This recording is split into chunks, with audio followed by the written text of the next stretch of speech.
Esta semana he titulado el sermón Habitación 241. Habitación 241. Al pastor, ¿qué cosa se le metió ahora en la cabeza que le pone un nombre como este, ¿no? Habitación 241. Y es que esta semana estuve fuera de la ciudad y en el hotel donde me hospedé me asignaron la habitación 241. Es una habitación que ya antes me habían asignado. Y reflexionando sobre esto de viajar, de estar fuera de casa, lejos de los amigos, incluso lejos de ustedes, hermanos que son importantes para mí, reflexionando en esto, pues pude entender que por muy lejos que estemos de nuestra familia, por muy lejos que viajemos, donde quiera que estemos, Dios también está. A donde quiera que vayamos, Dios irá con nosotros y nos hablará.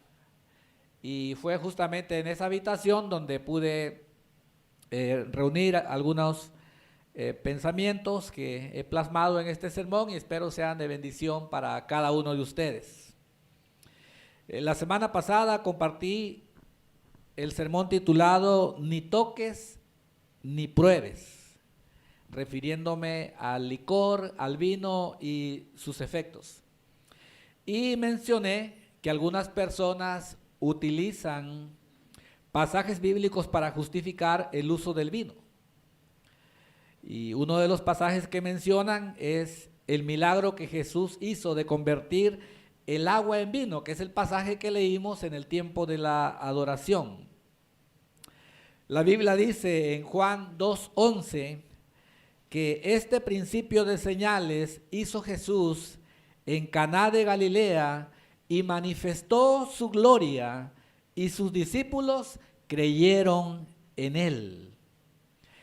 El libro de Juan, capítulo 2, del 1 al 12, que es donde está registrado este acontecimiento, narra lo que aconteció en aquel lugar. Se celebraban unas bodas y se presentó un problema: la falta de vino. Yo no sé si exista la boda perfecta, pero siempre en una boda o en unas bodas algo sucede, ¿no? Está el comentario de, el novio llegó tarde, la novia llegó tarde, no alcanzó la comida, todo. El novio se desmayó, y, bueno, la novia lloró, le dio un ataque de risa, o el pastor se desmayó, bueno, algo sucede. Siempre hay algo que pasa y esta boda no es la excepción, la falta de vino. Y leemos que Jesús ordena que llenen 6 tinajas de piedra que estaban destinadas para el agua, cuya función era la purificación de los judíos. Y tenemos a Jesús, un invitado a las bodas, dando indicaciones a los sirvientes, y ellos obedeciendo al Señor. Y después de que llenaron las tinajas, les dijo: sacad ahora y llevadlo al maestresala. Y se lo llevaron. Eso está en el capítulo 2, versículo 8. Y entonces quiero aclarar que el maestresala era el criado principal, jefe de todos los criados, que asistía a la mesa de su señor y tenía la misión de probar la bebida antes de presentarla a la mesa. Y de esto se desprende la pregunta, por lo que el maestresala dijo, ¿no? La pregunta sería: ¿cuál era el buen vino y cuál el inferior? ¿Cuál era el buen vino y cuál el inferior? Porque tenemos en el relato 2 vinos. El buen vino que todo hombre sirve primero, según las palabras del maestresala. Y cuando ya han bebido mucho, entonces el inferior. Muchos predicadores han lidiado con este pasaje y algunos han aceptado que definitivamente el vino del milagro en cuestión era vino con alto contenido de alcohol. Me sorprendí cuando escuché a un famoso predicador quien se hace llamar apóstol, decir que él fue llevado por el Espíritu a las bodas de Caná. Imagínense que este hombre ya anda en otro nivel. Él no va al diccionario bíblico, a los comentarios, él no tiene que leer y escuchar una serie de sermones. Él simplemente cuando vio el pasaje del capítulo 2 de Juan, oró al Señor y el Espíritu lo llevó a las bodas de Caná. Imagínense, hermanos, un viaje por el tiempo. Y cuando estaba en aquel lugar, por increíble que les parezca, es así. Y que cuando estaba en aquel lugar, en las bodas, pues él ahí platicó con Jesús y le preguntó algo así como, Señor, ¿por qué convertiste el agua en vino? Le hizo esa pregunta, ¿no? ¿Por qué convertiste el agua en vino? Y que según él, el Señor le dijo, acuérdense, él hizo un viaje por el tiempo, se fue a las bodas allá en Caná, donde hacía falta el vino y que Jesús había convertido el agua en vino, y le pregunta, Señor, ¿por qué convertiste el agua en vino? Y según él, el Señor le respondió, mira, yo hago todas las cosas, pero es tu responsabilidad lo que haces con ello. Y cuando él da esta respuesta, la audiencia que está escuchando a este predicador le aplaude, no, qué bárbaro, maestro, tremendo, gran sabiduría. Y entonces él concluye, entonces este vino nos lo dio el Señor, ya será mi responsabilidad lo que hago con él. ¿Ah? ¿Sí entienden por dónde va el asunto, verdad? Y al finalizar la predicación, tomó una botella de vino, muy costoso por cierto, y puso un poco de vino en una copa, y la congregación estaba eufórica y contra todo pronóstico tomó de la copa, provocando aplausos de su enloquecida audiencia. ¿Cómo ven? Un predicador hablando del vino, del milagro del vino, y termina con una botella costosa de vino, la pone en una copa y se toma la copa de vino. Y la gente está feliz, como diciendo, entonces sí se puede. Este apóstol pertenece a un grupo de personas a quienes los estudiosos denominan moderacionistas. Es decir, que aprueban la ingesta de vino con moderación. Ese famoso de nada con exceso, todo con medida, aunque nadie sabe cuál es la medida, y terminan ebrios. Nada con exceso, todo con medida. Frases como mente abierta, hermano, debe ser de mente abierta. Toma una cerveza, toma esto, toma lo otro, no pasa nada. Y eso de mente abierta no lo encontramos en la Biblia, ni mucho menos frases como, bueno, moderadamente. No, sino que la Biblia en Primera de Tesalonicenses 5:22 dice, absténganse de toda especie de mal. Y en la Biblia nosotros podemos encontrar que hay un orden, la palabra de Dios establece un orden, no hay contradicciones. Quisiéramos que la Biblia dijese lo que nosotros pensamos, lo que nosotros queremos que diga, pero Dios va a decir siempre la verdad y en la Biblia está la verdad tal y como fue dicha. Y esa es la verdad, la que nos ha sido predicada, pero muchas veces no nos gusta el orden. Nuestros demonios tiemblan cuando estamos cerca de alguien a quien le gusta el orden. Y en la Biblia hay orden, hermanos. Hay orden. Recuerdo que en alguna ocasión, ahí voy con mis recuerdos, ¿verdad? Recuerdo que en alguna ocasión fui a hacer tarea a casa de un amigo. Por cierto, se llama igual que yo. Entonces cuando la maestra le preguntaba, ¿cuál es su nombre? Y él decía, igual que yo, no se crean. Se llamaba Ezequiel. Se llama Ezequiel. Y fui a su casa a hacer tarea y saludé y pase. Y él tenía ya lista una mesa, 2 sillas y nos pusimos a hacer tarea. No sé qué tarea era, una investigación o algo por el estilo. Y cuando estábamos haciendo tarea, yo de pronto sentí que algo estaba mal, que ya había cometido un error. Y entonces comencé a observar el piso de su casa, estaba limpio. Totalmente limpio. Y entonces seguí observando y me di cuenta que cuando entraban a esa parte de la casa, se quitaban las chanclas o los guaraches, las sandalias, como usted le llame, y entraban descalzos para no ensuciar el piso. Pero cuando llegué, ya estaba yo sentado haciendo tarea con mis guaraches o chanclas polvorientas, y había dejado mi rastro, mi huella ahí de que entré a la mesa. Y entonces él muy amablemente me indicó que tenía que salir y quitarme las chanclas. Yo no sé si eso fue bueno o fue malo, porque me quité las chanclas y después entré descalzo, y creo que ensucié más descalzo que con las chanclas. Y observé y dije, caray, mi amigo, sus pies bonitos, hermano, limpios, sus dedos bien formaditos, sus uñas blancas, y vi mis pies. Y entonces comencé a hacer ese ejercicio de consolación que uno hace, ¿no? Y entonces dije, bueno, el dedo gordo de mi pie, como quiera, la libra. Ahí le llevamos. Y fui al siguiente dedo y, bueno, pasa. Me brinqué al otro, el en medio, luego les digo. Me brinqué al otro, dije, está bien, se defiende. Y cuando llegué al dedo pequeñito, ni uña tenía. Sin duda la uña dijo, ¿para qué es algo?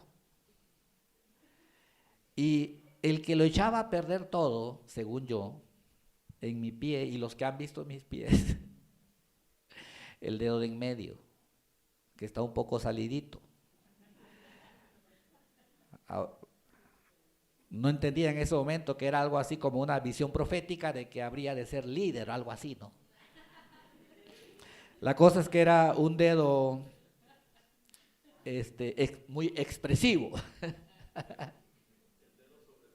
Un dedo sobresaliente. Y ya le había ensuciado la casa. Y había dejado mis huellas, y mis huellas ni siquiera bonitas estaban, porque mis pies no lo estaban tampoco. Y a lo largo de mi vida hay muchas anécdotas de personas que han visto mis pies y bueno.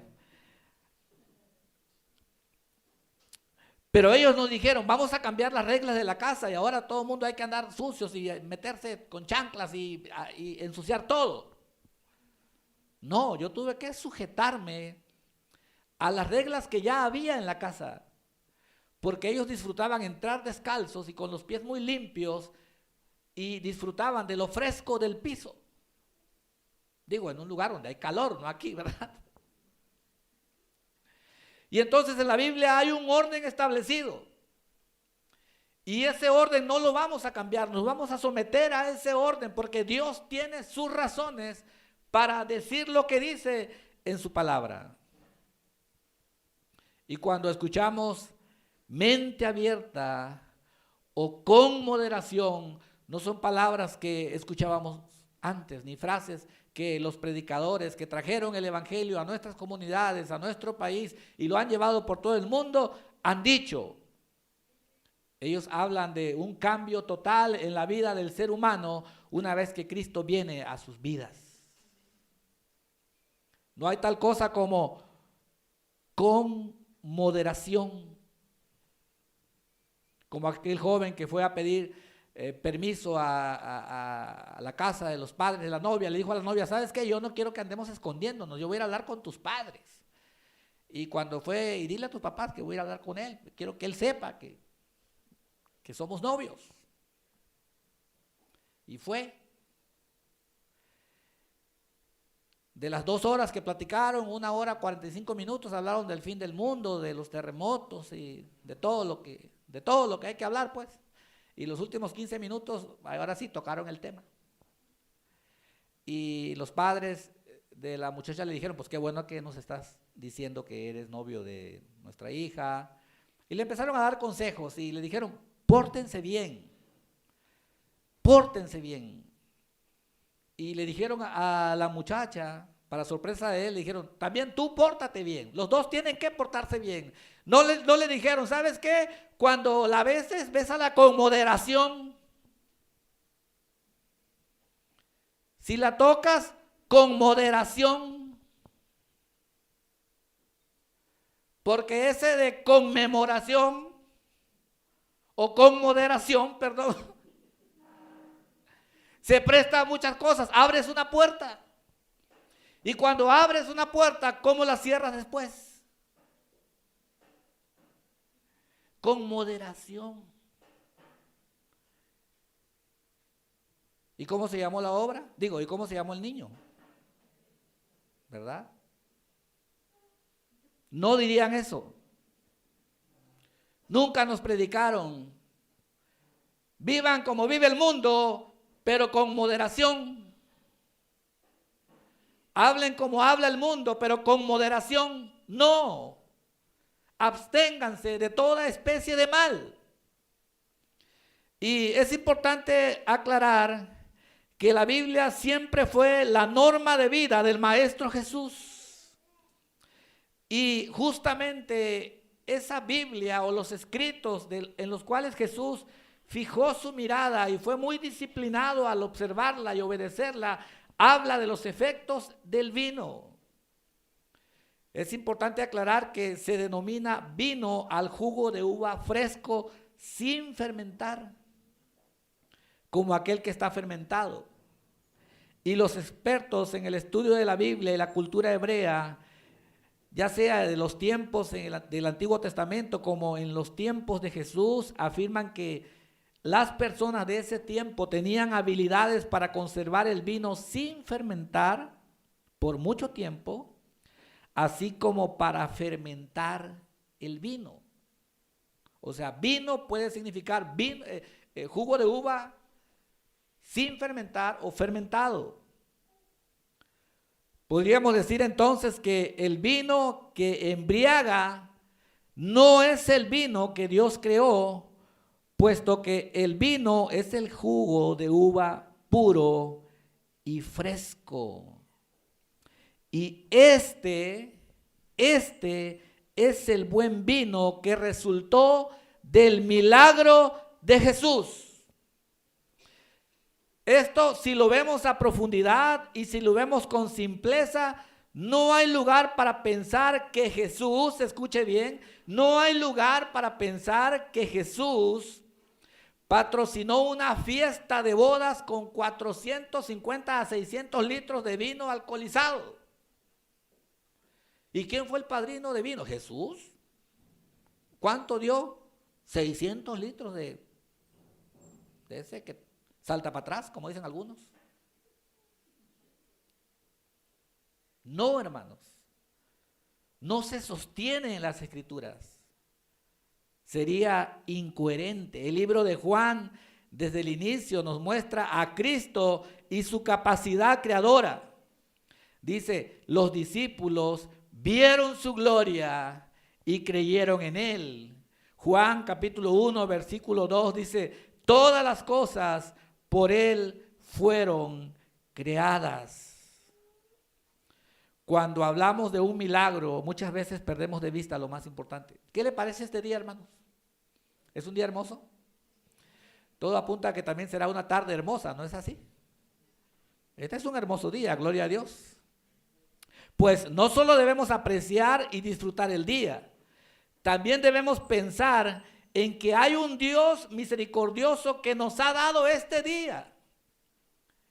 Y sin la mano de Dios no sería posible tener un solo día, ni un día como este, tan hermoso como lo es.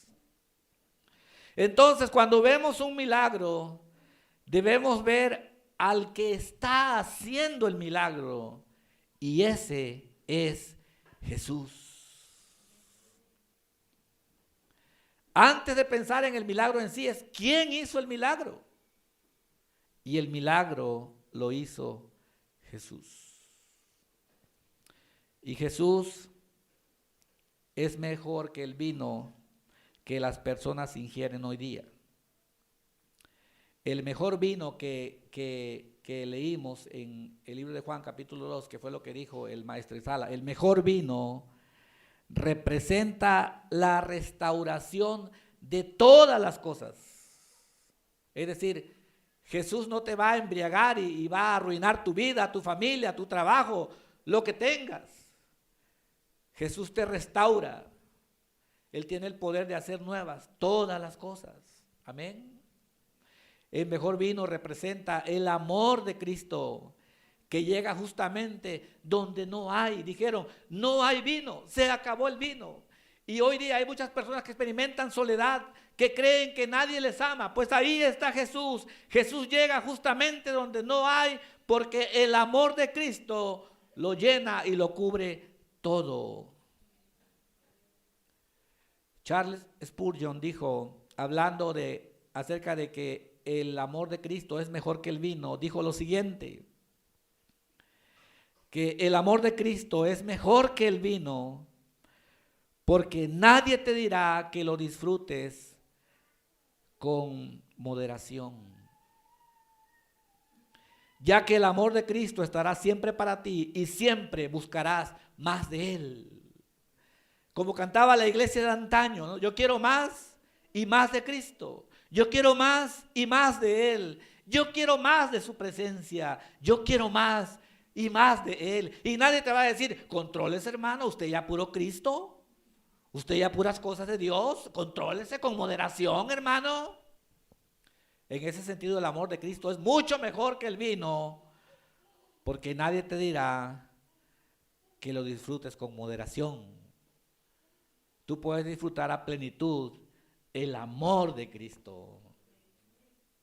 También el amor de Cristo es mejor que el vino, porque no empobrece. No se obtiene con dinero. Es dado gratuitamente al ser humano. Isaías dijo, venid, comprad y comed, venid y comprad sin dinero y sin precio, vino y leche. Y es que el amor de Cristo se obtiene sin dinero. Dios lo da a todos. ¿Y por qué lo da el Señor? ¿Por qué lo da? ¿Por qué no lo compramos? Porque así quiere Él que sea, hermanos. Él quiere que lo disfrutemos y no te va a dejar pobre.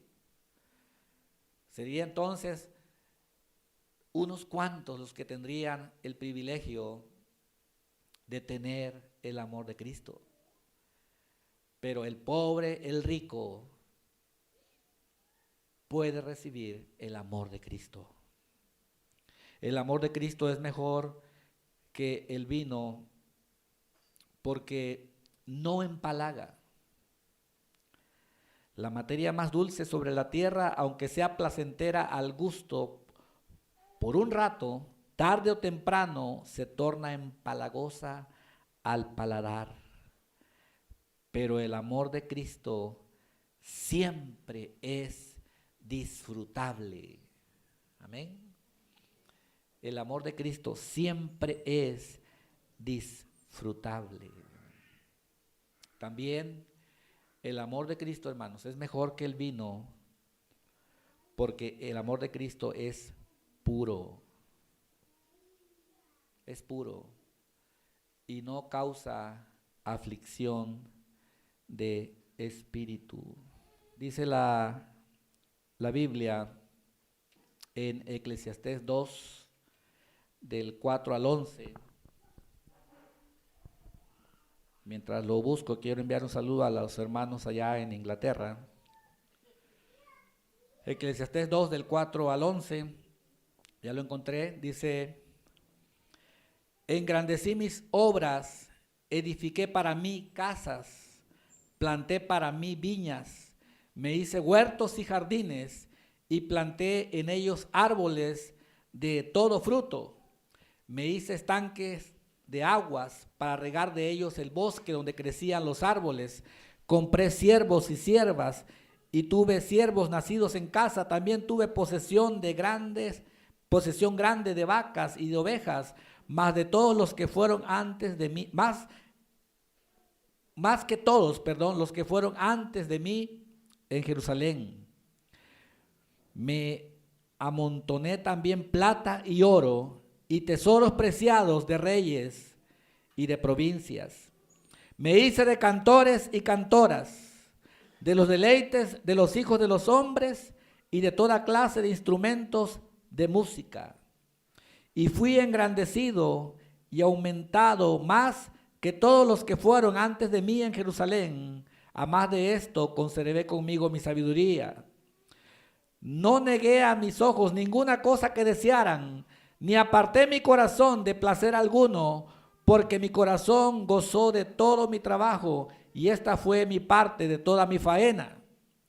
Miré yo luego todas las obras que habían hecho mis manos, y el trabajo que tomé para hacerlas, y he aquí, todo era vanidad y aflicción de espíritu, y sin provecho debajo del sol.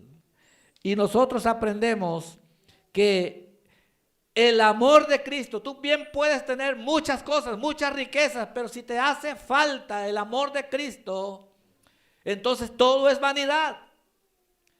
No te llevará al cielo. Y en ese sentido el amor de Cristo es puro, no causa aflicción de espíritu. En cambio, regocija y satisface el corazón. No hay nada en el amor de Jesucristo que querríamos quitarle. No hay nada en su amor que sea impuro, nada que sea insatisfactorio. Nuestro precioso Señor es comparable al oro finísimo. No hay nada que pueda compararse con Él. Gloria a Dios. Ese es el Jesús de los milagros, quien quiere mostrarte su gloria, quien quiere llenarte de su presencia. Juan capítulo 2 comienza diciendo, y al tercer día,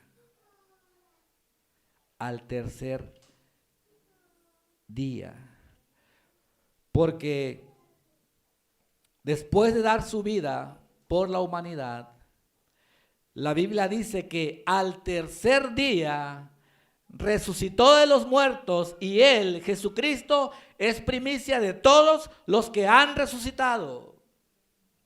Este Jesús de los milagros y creador de todas las cosas también dijo en Mateo 11:28, venid a mí todos los que estáis trabajados y cargados, y yo os haré descansar. Por lo tanto, no necesitas del vino, necesitas a Cristo.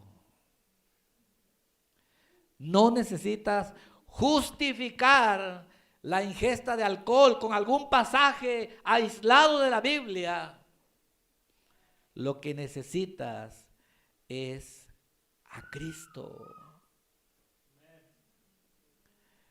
No necesitas arruinar tu vida, gastar tu dinero. No necesitas perder todo lo que más amas.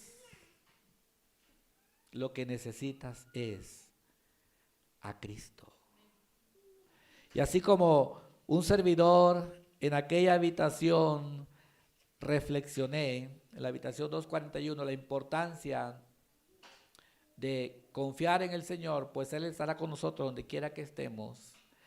Es importante que sepas que cualquiera que sea tu situación y donde quiera que estés, allí también está Cristo. Bendiciones, hermanos.